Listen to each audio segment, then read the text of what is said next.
네, 안녕하십니까. 부동산으로 부자되기 TV 카페공인중개사 임동성입니다. 오늘은 그 한국경제신문의 지코노미 파트라고 계속해서 이렇게 그 서울에서는 이렇게 하는데 그거 요약해서 그 전문가분들이 뭐 해놓은 것 알려드리는 내용입니다. 지방 사람들 그래도 좀 뭐 이렇게 돌아가는 소식들은 좀 이렇게 그 강의를 못 듣긴 하지만 요약된 거라도 구조 토지보상금이 변수, 이게 구조 토지보상금이 땅값 변수, 뭐 이게 토지보상금이 풀리면 주변 가격들이 이렇게 그 좀 치고 올라가는 경향이 있습니다.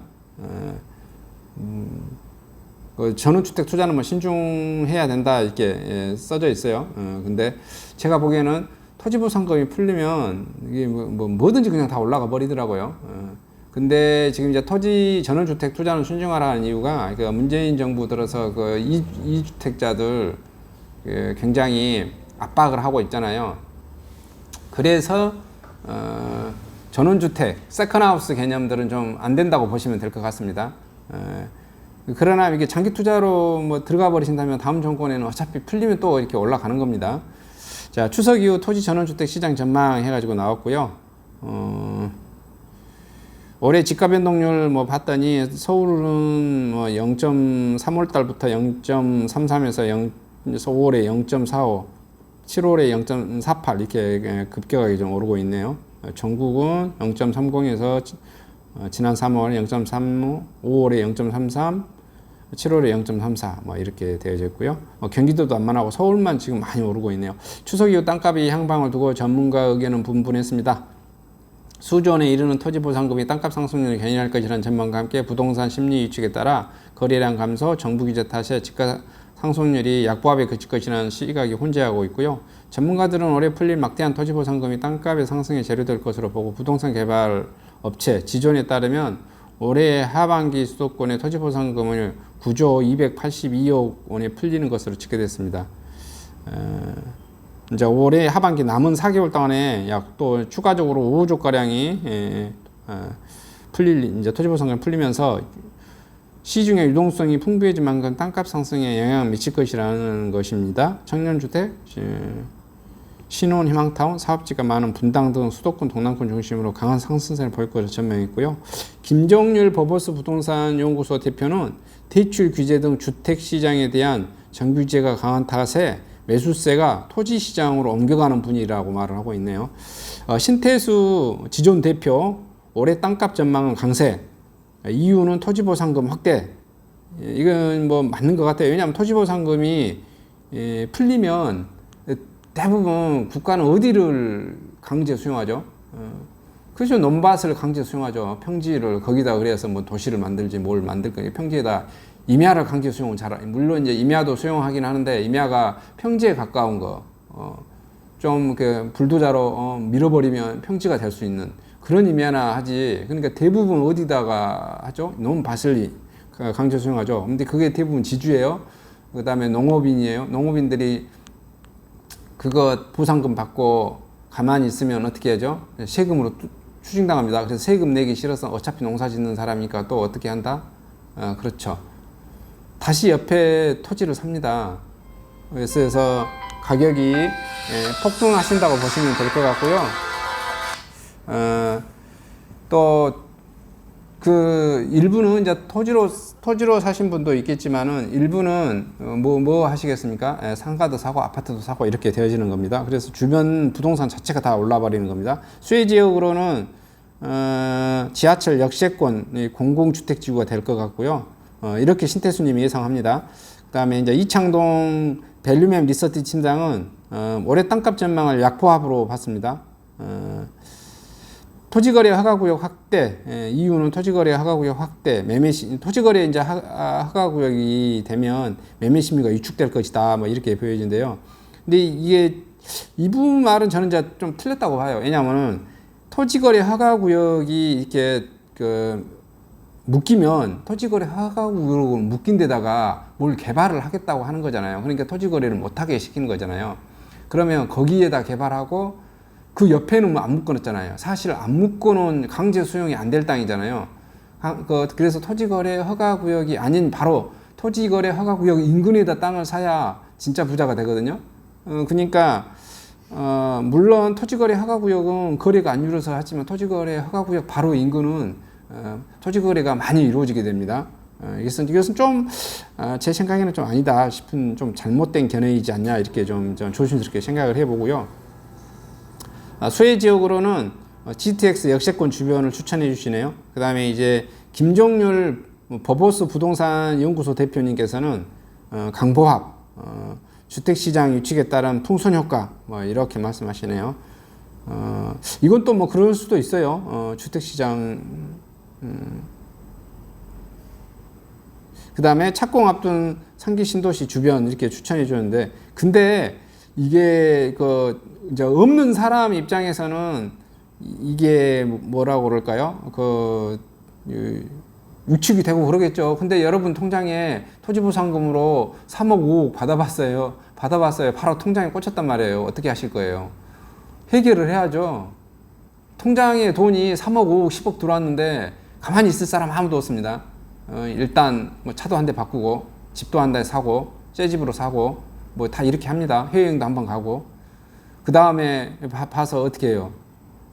주변 땅을 사든지 상가를 하나 사든지 추가로 투자 목적으로 아파트를 하나 사든지 이게 100%입니다. 왜냐하면 이 순서가 제가 봤을 때 순서가 이것을 내가 해외여행이나 뭐 자동차를 먼저 사냐 이렇게 하신 분도 있을 거고, 어떤 경우는 그것은 나중에 사고 먼저 선투자 하시겠다는 분이 있고, 그러니까 순서가 바뀔 뿐이지.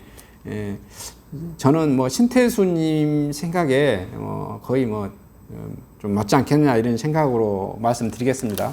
뭐 진짜 해석이야 자유니까요. 또 예상도 자유고. 그다음에 오피스텔 금리나 움직임의 웃음, 내수 유치의 상가는 울상 이렇게 잡혀졌습니다. 추석 이후 상가 빌딩 시장 전망은 오피스텔 전망이 밝다고 써져 있네요. 저금리 기조에 이제 금리가 낮아지니까 기존에 이제 오피스텔에서는 대부분 월세가 뭐 보증금 뭐 1000에 뭐 50, 60 이렇게 받쳐져 있을 거 아니에요. 근데 월세가 이자가 낮아지면 당연히 이제 뭐 빙그레 웃겠죠. 그걸 말씀하시는 거겠죠. 주변 아파트 시세에 분양했던 오피스텔 시세스 과천 중량 평균 4.2대 1 경쟁률로 흥행했다 이렇게 나왔네요. 꼬마 빌딩 투자는 주의해야.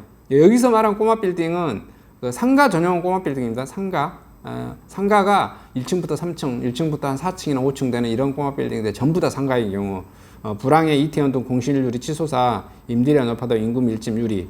근데 주택용 꼬마 빌딩 있죠. 다가구 주택, 뭐 다세대 주택 3층짜리나 4층짜리 1층에 점프 주택이 있고 2층, 3층, 4층에 뭐 2층에 3층에 이렇게 주택이 있는 이런 꼬마 빌딩을 말하는 게 아니고, 이게 영업용, 상가용 전체 꼬마 빌딩은 좀 주의해라 이런 겁니다. 왜냐하면 지금 공실률이 많이 높아져서요. 조현택 상가정보연구소 연구원에 따르면 서울 공실률이 10%대 유지하고 있어요. 서울이 엄청나게 많이 오고, 서울은 그 전에 봐보면 아마 명동 같은 데도 막 10%에서 15%, 뭐 강남도 막 15%, 20%인데까지도 있어요. 이렇게 평균 공실률이 10%니까 엄청 여기도 높다고 봐야 되거든요. 그래서 이제 상가를 좀 조심해라 이렇게 말씀하고 있네요. 부동산 경기와 내수가 위축되다 보니 오프라인 매장들을 방문한 사람들이 줄어들었고요. 홍대를 비롯해서 상권에 활기를 띠고 있는 임차료가 없더라도 인구 밀집 지역에 투자하는 게 좋다.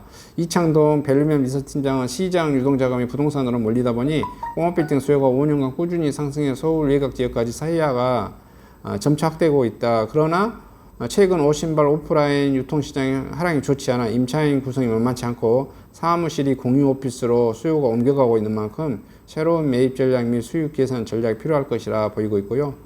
그 다음에 이제 리츠 산업은 엄청나게 많이 올랐다고 그러네요. 5년 사이에 4배 성장했고, 부동산 간접 투자 상품 공모리츠. 근데 이거 수익률하고는 또 다른 면입니다. 그 리츠로 이렇게 해서 그 리츠의 총액이 5년 사이에 4배로 뭐 성장했다라는 소리고, 정말로 수익이 좋았는지 그것을 한번 검토해 볼 문제입니다. 분양 단가 높고 1, 2인 가구 수요 많아 60제곱미터 소형 아파트 공급 늘었다고 그러네요. 이게 좀 중요한 것 같아서 한번 봐보겠습니다. 부동산 114에 따르면 면적별로 전용 면적 60 초과 8호 이하가 이게 24평에서 34평이거든요. 18만 5천 가구로 전국에서 63.7%를 차지했네요. 절반 이상을 차지했고요. 전국입니다. 지금 60점 이하는 25평 이하죠. 8만 3천 가구로 28%, 8호 초과 34평 이상은 2만 1천 가구로 7.4% 차지했네요. 근데 서울만 뚝뚝 띄워놓고 보면 전용 면적이 25평 이하가 1만 4천 가구로 50.5% 가장 많네요. 서울은 소형 아파트가 강세다 이렇게 생각하시면 될 것 같고요. 그 다음에 60에서 8호 초과 24평에서 34평 사이죠. 9천 가구 36.3%고요.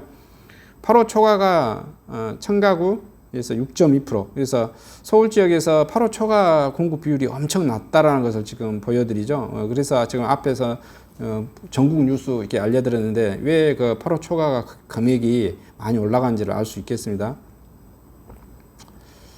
통계가 집계된 20년 이후 가장 높고 8호 초과가 6.2% 불과한 것도 역대 최소 비중이라고 그러네요. 그래서 많이 오른 것 같습니다. 그 다음에 재밌는 것도 하나 봐보겠습니다.